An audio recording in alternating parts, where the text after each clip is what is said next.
2023癸卯兔年12生肖运程解说，最后一站呢，我们来到九条桥西巴拿豆坛了。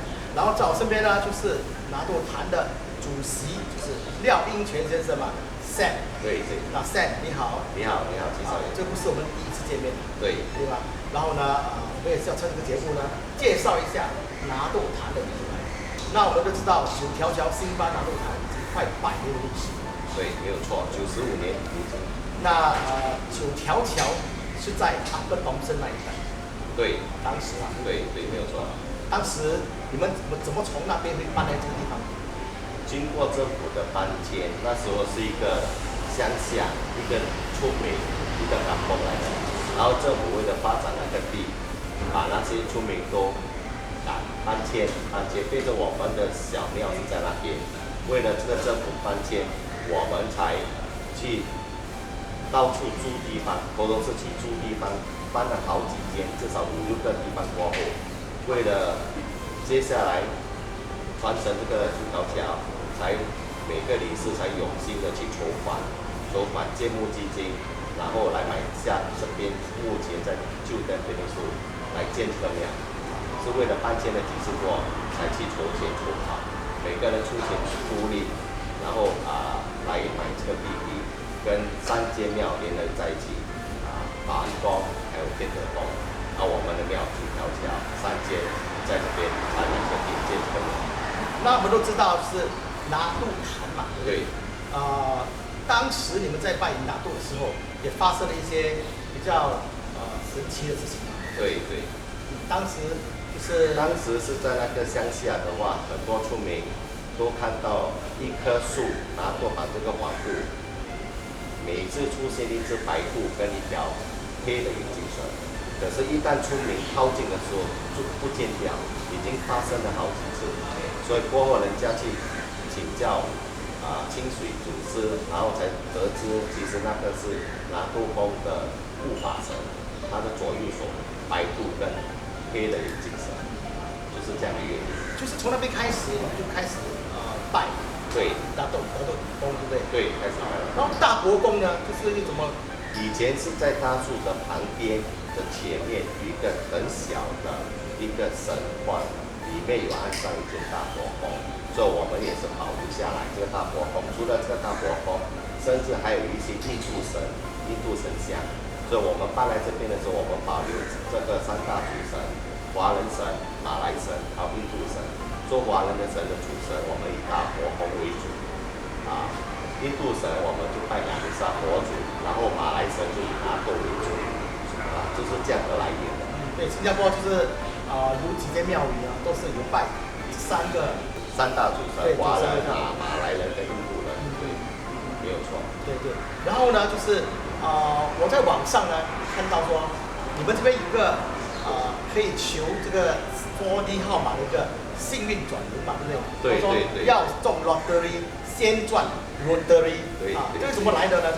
这个是以前大伯公有指示说，在庙的大殿前面会设计4个龙头，然后以0到9号给信徒去求财，有财的人自然就会得到横财。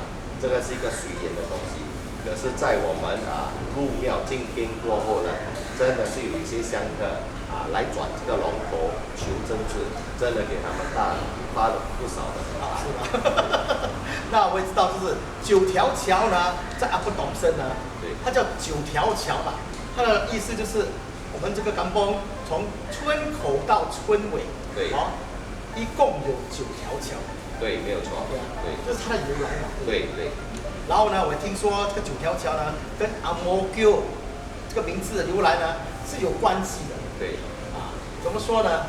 因为可能是早期的时候，第一座桥在那边是洋人建造的，洋人建造的，变成他们就把它称为阿摩梯桥，就把它变成阿摩桥。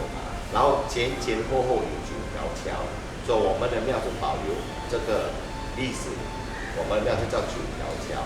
然后新巴本身呢，以前德义村本身有一个新巴跟旧巴，然后我们的庙是在新巴那一边，所以我们就保留它的名字叫9条桥新巴。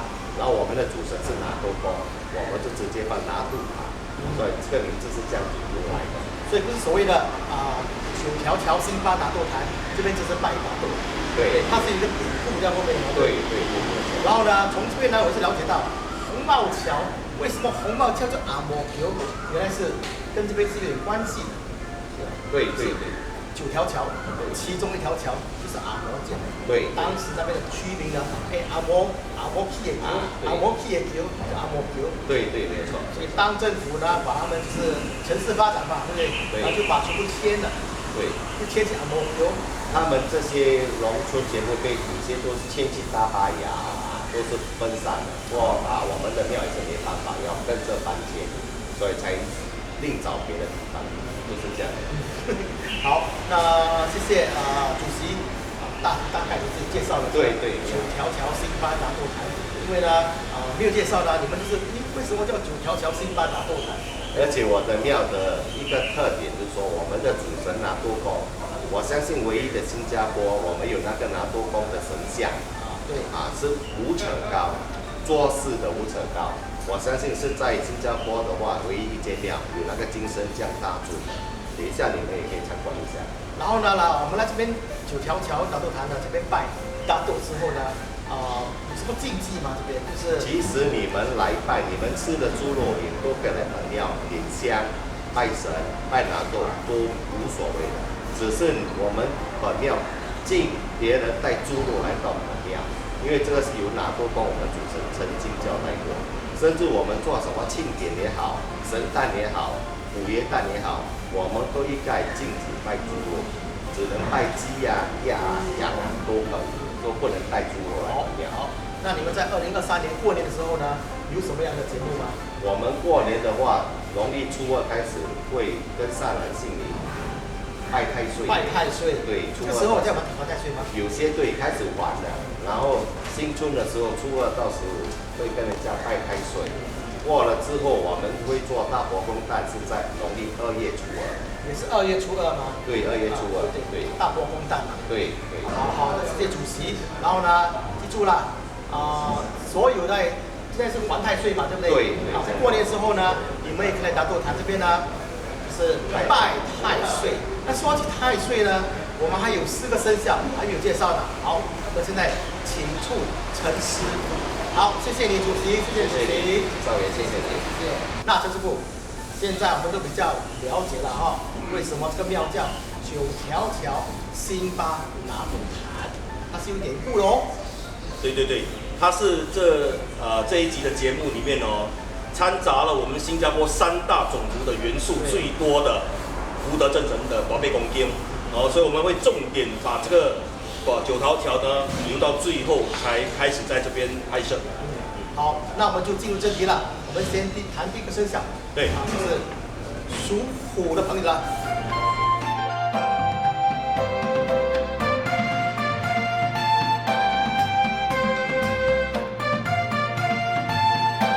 对，在癸卯年里面呢，属虎大哥因为在2022属于值太岁的一个位置，当2月4号的来临，虎大哥将会退去值年长官的一个位置，由兔子大哥担任癸卯年的值年官。所以属虎的人呢，他是身心疲倦的。OK， 当2月4号立春过后，他才可以在整个癸卯年里面呢，慢慢的走入佳境。我们现在来了解一下属虎的命宫出现了几颗凶和吉利的星辰。属虎的凶星呢，在癸卯年里面呢，第一大凶星也就是病符星。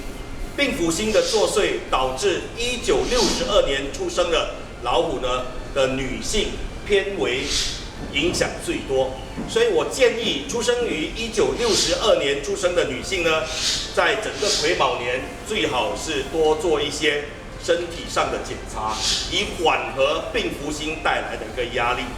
第二颗凶星呢，就是末月星。末月星给属虎的朋友带来的问题呢，也就是在于选择项目的对错、投资还有决定的时候，很容易出现了一种很陌生而且很不熟悉的一个习惯，所以在大型的决策上属虎的人在农历的3月、6月和9月做出的任何决定，还是要三思而后行的。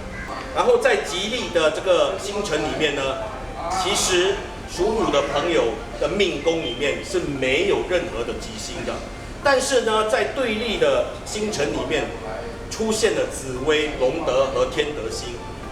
这3颗吉星呢，其实在对外给予的帮助呢是有的，但是不是那么的直接，所以属虎的人呢，还是要小心行事，特别是做一些不正当行业的朋友呢，在这个年头里面呢，还是要自重小心。那属虎的朋友们呢，在他们健康方面呢，需要注意什么东西？因为病符星的作祟啦，所以属虎的人在就是农历的鬼节7月，就是猴子月，会形成一种相冲的一种阶段。所以我建议啦，属虎的朋友呢，最好是可以像我们的宝贝宫，还有我们的拿督宫，另外的去做一个祈福，然而可以得到我们的拿督 3，就是我们的拿督宫的一种加持。在于生病和这个健康的问题上，可以得到很大的一个改善。好，那谢谢陈师傅，我们就进入下一个环节吧，就是下一个生肖就是属猪的朋友们你们要注意啦。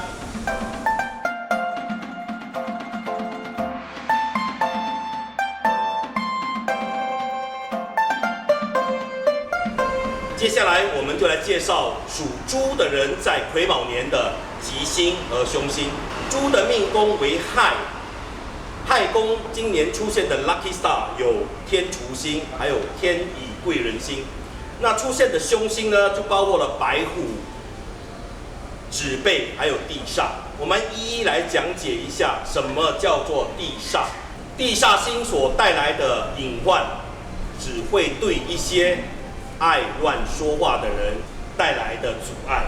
所以我在此希望并呼吁属猪的人，莫在农历的鬼节7月讲7讲8。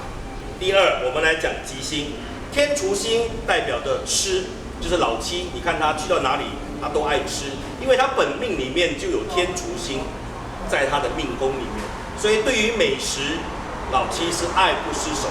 然后恰好天厨星进入了属猪的人的命宫。属猪的人在整个癸卯年呢，他是去到哪里都有口福的，这是铁一般的事实。第二，猪本身跟当年太岁的兔子行3合格，我一直在这个节目里面有说，兔子、羊、猪行3合格，所以属猪的人在这个整个兔子年呢，他的好运呢也是可以得到当年太岁的一种加冕。所以不需要太去担心自己的运程有多差。如果你们在农历的4月觉得不是很顺利，为什么我会 highlight of 农历4月？因为属猪的天敌也就是蛇，那每一年的农历4月呢，也就是蛇月。如果属猪的朋友在4月期段感觉到自己的运程并不是很理想，他们也可以来我们的高调牛拿多端拜一下我们的大豆和我们的短背沟，会得到相应的一个缓解。那属猪的朋友呢，在2023年运势呢，在财运方面有什么样的？属猪的朋友因为有了天乙贵人的一个加持，一般的小财绝对没有问题。但在大型的投资上，因为凶星也是虎视眈眈。所以大型的投资和大型的横财，它的可能性指数不高，但每个月要中一些小财呢，绝对是没有问题。特别的月份，最棒的月份就是农历的2月，还有6月。因为为什么呢？农历的2月也就是兔子月，是属猪的3合月；农历的6月呢，也就是羊月，也是属猪的人的6合月。所以这2个月份，它的就是它的 lottery 的得奖率是特别的高的。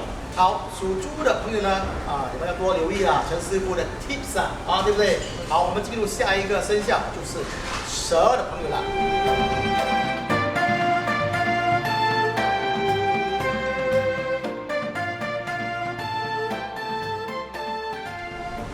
接下来我们来介绍一下属蛇的人在癸卯年的整体运气。属蛇的命宫呢，在癸卯年出现的2颗 lucky star， 一个是驿马星。所谓的驿马，听过以前古时候的那些电影都有说驿站，今晚留宿驿站。驿的意思呢，就代表了 interchange， 明白了吗？也就是在早期的 SingPost， 它通过驿站把一些东西寄出去，然后驿马星进入了属蛇的命宫，代表的忙碌。但驿马星如果它配上了好的文曲星、天德星、福星，就代表在癸卯年里面属蛇的人就是好事连连，一直忙碌的在这些应酬上面。但驿马星如果配上的凶星有吊克和死符，也就是在跑医院，明白了吗？所以给大家在这里做一个介绍。第2颗的凶星就是上门星，属蛇的人今年有上门星进入了命宫。如果上门星配上了驿马，也就代表了我们家中的老人可能会给我们带来很多的不便。所以在这个环节上，我们也希望我们属蛇的朋友可以多向大伯公、观世音菩萨，还有我们的兄弟公多做祈福。那陈师傅，属蛇的朋友呢，他们的财运可以吗？在属蛇的命宫里面是没有出现任何的财星，但是蛇本身的6合 monkey， 在这个癸卯年里面呢，它是相当不错的。所以我建议属蛇的人在农历的癸节7月可以多尝试这个 lottery， 就是博彩。对于属蛇的人，在农历的7月的财气会比较的博旺，而且 lucky number 是一对的。我建议77号。那为什么是7月呢？为什么是7月？很简单，就是说每一年的7月，也就是癸节的农历猴月。那猴跟蛇就行按6合。属蛇的人在农历的癸节7月的运气是会比别的月份来得更加的理想。那属蛇的朋友们呢，你们可要留意陈师傅说的就是癸节的时候呢，你们的运气会比其他的月份好很多，来得吉祥和明亮。好了，谢谢陈师傅。现在呢，我们要进入最后一个生肖了陈师傅。什么生肖呢 ？Monkey。好。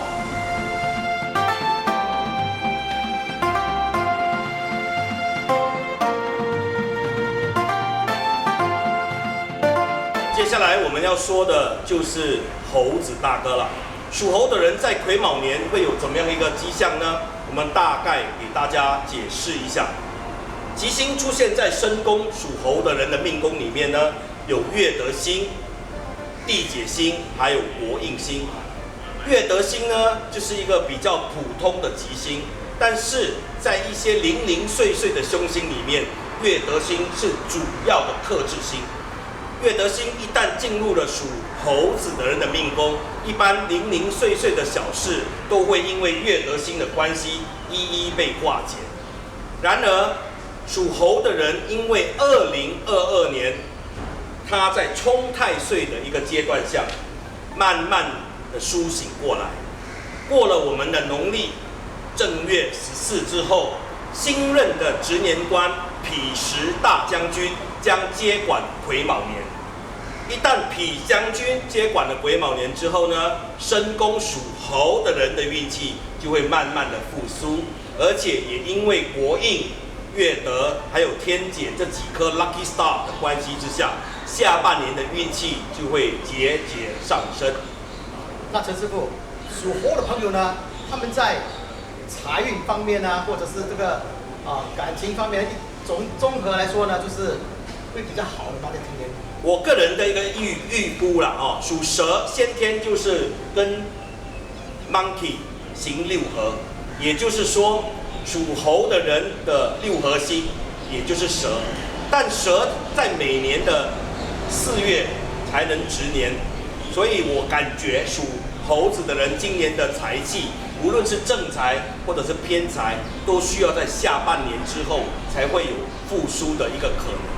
那简单来说呢，就是属猴的朋友呢，在运势要上升呢，就是在下半年开始。对对对。那如果说小偏财的话，猴子的三合就是老鼠、龙，还有猴子行三合格，要在下半年的农历12月、11月老鼠月，让属猴的人得到 lottery 这种意外的偏财，它的可能性还是偏高的。所以你们可以试一下，在接近腊月的时候，属猴的人的偏财指数会慢慢的提升。所以在整体运势方面呢，属猴的朋友呢，就是 OK。对，牛刀小试当然是可以的。我们也因为宗教的关系哦，小赌怡情，不可以大赌啊。那陈师傅，我们已经说了12生肖嘛。对。总和来说呢，哪3个生肖在2023年的运势比较？因为我们今天所说的都是综合了9菜8城隍庙的一个星辰解说图。OK， 当然我现在老七问的这个问题啊，就不代表城隍庙，是我陈亮自己的一个想法。我感觉在这个12星辰里面，今年最棒的应该是狗。为什么我这样说呢？因为值年官就是兔子，兔子的6合也就是狗，然后狗在今年的星辰里面，它的吉星云集，所以属狗的女性今年的运程一定会是比较进入佳选。再来也就是猪和羊。为什么我这样说呢？因为当值年长官兔子当家的时候，他一定会照顾他的3合生肖，就是羊还有猪。所以这几个生肖在这个癸卯年里面呢，一定会进入比较佳选的状态。听了我开心，终于了啊！因为我家呢，就是我是羊嘛，啊，我女儿是羊，我老婆是狗，我儿子是狗嘛，对，所以这个狗写了，4个都是 OK 的。对，然后今年想要嫁娶的生肖有什么生肖是比较有喜感的呢？也就是老鼠大哥。为什么呢？它跟兔子的关系就行6合桃花，所以属老鼠的人今年的红鸾心动的可能性是超过51%，所以大家要加油。但是我今天也在第一个福德祠已经讲了，出生于1960年的老鼠，今年有咸池桃花的作祟，也就是不是很健康的桃花。1960年出生的男性，在今年的桃花年里面，一定要小心谨慎的处理感情问题，不导致家庭纠纷的偏多。所以这个需要 highlight 一下，给大家做一个警惕。陈师傅，今年是我们主持12生肖，对，我们办了第3次的，第3次了嘛。那今年比较特别了哈，我们第1间呢就去了沙冈万山福德祠，那第2间呢，我们就去了哪里呢？顺山亭龙树大佛宫。那现在呢，我们就在9条桥拿督坛，C8拿督坛嘛，对不对？对。很谢谢这3间庙宇呢，就是配合我们录制这个节目。我们也是很希望大家听的就是，我也不是说属一个生肖就是打翻全船的。对。所以我们并不代表任何的团体啦，我们也只是希望说在这个玄门里面，我们可以融入更多的元素像我们为什么选择高屌球？因为高屌球它充满了一个新加坡的本土味道它有了我们的马来族，就是打斗公，还有我们的淡米尔族嘎尼沙这个象神，所以它是一个很有多元种族的一个特色。